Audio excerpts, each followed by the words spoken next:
Right, so here we go. This week's interview, and it is with the bassline DJ, Joe Hunt. How are we doing? Hello, all right? Joe. Long time no speak. So, Joe, can you tell the listeners exactly, just who, for those who don't know, who exactly you are and what you're doing and what you run these days, whatever, what you're doing these days? The career started 27 years ago, so obviously playing on the plastic, the vinyl, on some dirty, dingy underground clubs and bars. Obviously, working for peanuts. And when I say peanuts, I mean 4 cans of Red Stripe, literally playing for 5 hours. So, it was never a silver spoon career. Worked up through the ranks and stuff. And, finally and eventually we're here today, 27 years later. Okay, hold on. You used to get 4 cans of Red Stripe. Damn it, I used to get 2. I used to get 4, I did. 4. Yeah.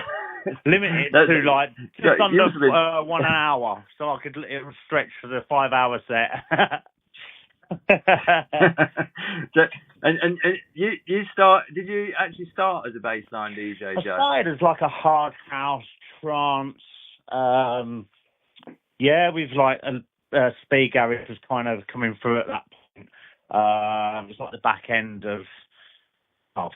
It wasn't the back end, it was the forefront of the UK garage. But at that time, I was really into hard house, Tidy Tracks, Rachel Warburn, all that kind of vibe, and trance and stuff like that. So Cafe Del Mar, and all the big uns, and Free Drives and all them kind of tracks, and so that's what I was kind of playing at the beginning, and then.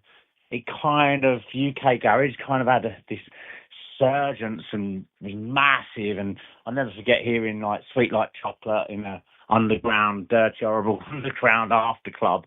I was like, what is this music? And that was it then. I was kind of jumped on it. It was Bump and Flex. It was, Grant Nelson and all them kind of people. Yeah, that's sort of late 90s, isn't it? 98, 99 is when I kind of started pushing the vinyl and started to get play out and stuff, And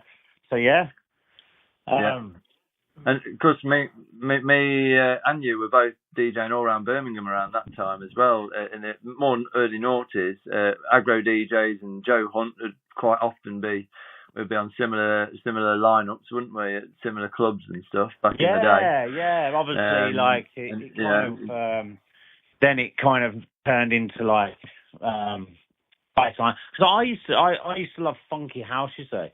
So when I started producing and putting music together, my idea was because I kind of had this love for speed garage and garage, kind of amalgamating the whole lot into one genre. So it became bassline house, because it wasn't quite speed garage and it wasn't quite garage and it wasn't quite funky house, but it had the percussion, had your bongos, and it was very skippy drums and had a lot of grooves. It wasn't dark, it was all uplifting, and there was a lot of plinky plonky organs in there, but you also had your speed garage vibes, you know what I mean? So Oh, it was awesome. And we'd be pressing records back then and probably selling 500 to 1,000 or 2 if it was particularly big.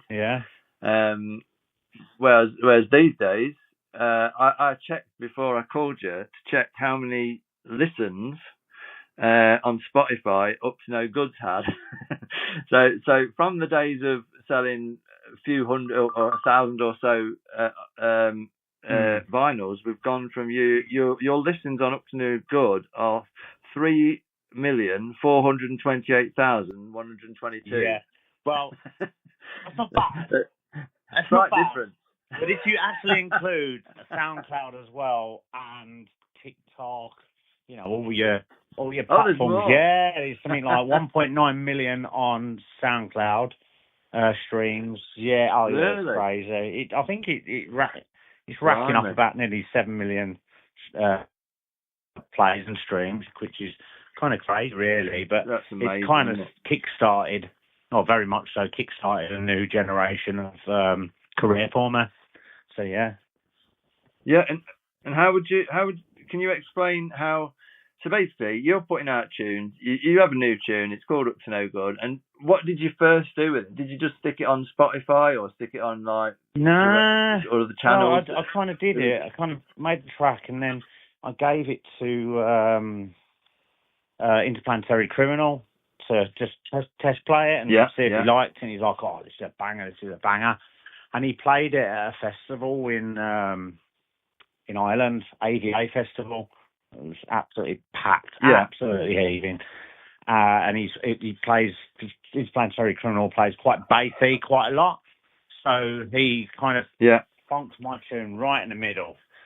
And it just went off. The place just like a roar, and it just went right off. And that video clip went viral.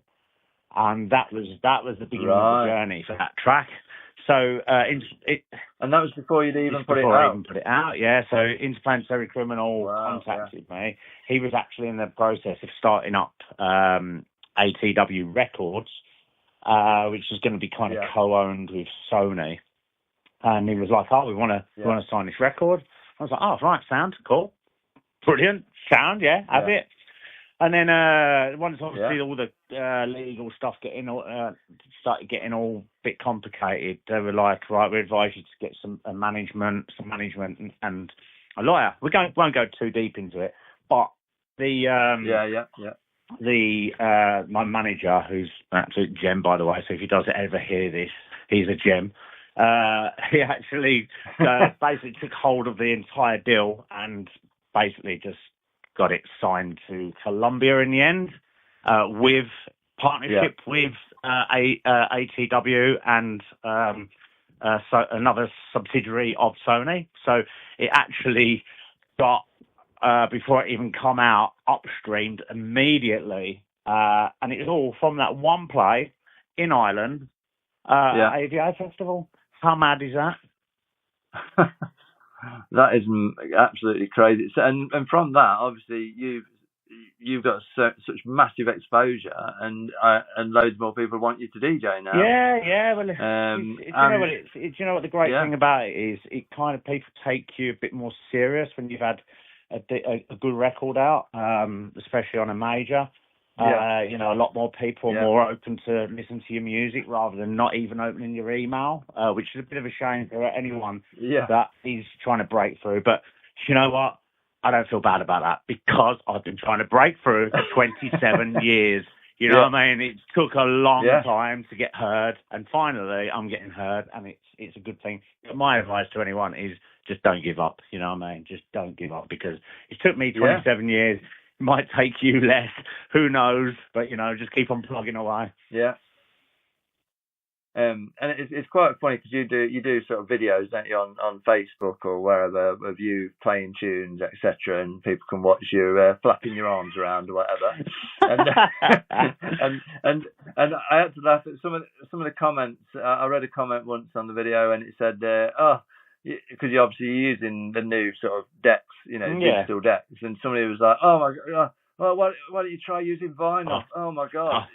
And it's like, hold on a minute, this guy's been using vinyl for about 25 years. I know, It's like, terrible. Like some of the comments, I mean, they get quite personal. Like I kind of water off a duck's back these days. It's you get called all sorts, like freak, look at ya, you know what I mean? Like you're not even DJing, blah blah blah, and it's just like, oh God, why can't you just enjoy the music or the tune I'm actually playing? Because I am actually DJing, but I'm not standing there sweating my head off trying to get a mix matched. I've got time to present the show. I've got time to flap my arms around, as you say.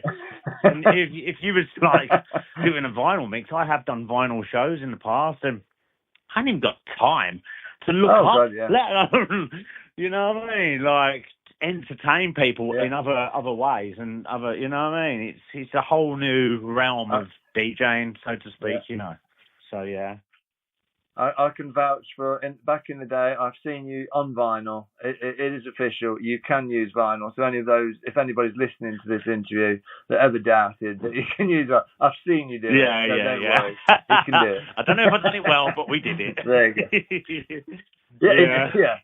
And we're nearly there on the interview because it leads us to your latest tune. Really, you've done a version of "Good Life" by Inner City. So there's a bit of an interesting story with that. Yeah. I'll just quickly tell you about that real quick. So, okay.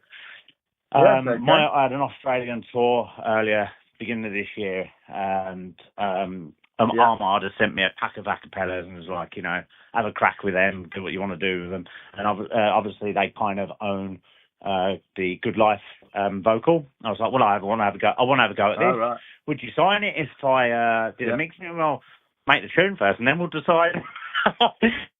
Yeah. Sound.